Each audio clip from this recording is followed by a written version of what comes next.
instrumentals.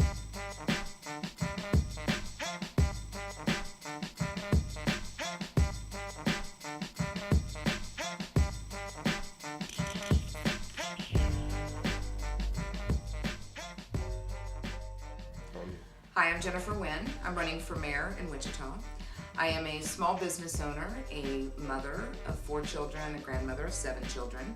And the reason I love Wichita is because Wichita is my home. I was born and raised here. My children and grandchildren are being raised here. And so I have a vested interest in what goes on in our community. The reason that I've decided to run for mayor is because I believe it's time for the people to start standing up for the people. Far too long, our voices have been silenced by those in power, whether that power is through an elected position or an appointed position. The bottom line for me is we need to get our city back to the way that it's supposed to be. And the only way to do that is to get money out of politics and start electing real people for these positions that understand their job is to listen to the majority of people and then perform for that majority voice. Not to come in and push my ideologies or my beliefs on you. The job of an elected representative is to actually represent the people. And that's why I decided to run for this position of mayor, because that's exactly what I will do. My favorite thing about Wichita is that this is my home.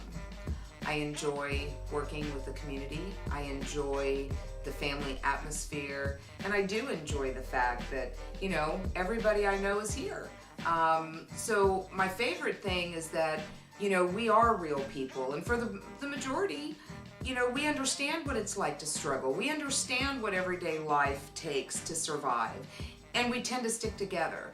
And so, for me, it's about truly bringing the voice of those very people to the forefront, and we go out and we protest at the polls, and we get these people that are tied to corruption, tied to cronyism, we remove them.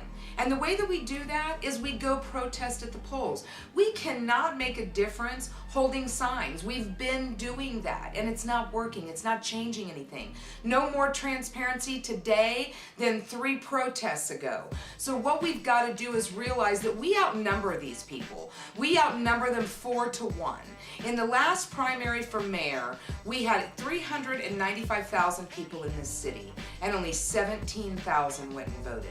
Who do you think those 17,000 people were? They weren't you and I. And that's where we're losing the concept of what we have to do to change things. What we have to do to change things is we have to get real people with real common sense who understand what life's about, who understands what it's like to struggle, who understands that we can't go buy red Corvettes when our budget is a 2011 used Avalanche. That's what we have to do. Common sense has been lost in politics. And my goal is to come in, bring common sense spending back, make things transparent to the public for which we're supposed to be representing, and hold those accountable that are abusing that power. Once that's accomplished, I want to go home. And what I encourage you is that the next person gets ready to stand up and take my place. Because if we think that corporate-owned politicians are going to change anything, we are sadly mistaken. The only way we're going to fix it is to get up and fix it ourselves. So I encourage you to get out on March 3rd, vote. Because if you don't, they will, and they win again.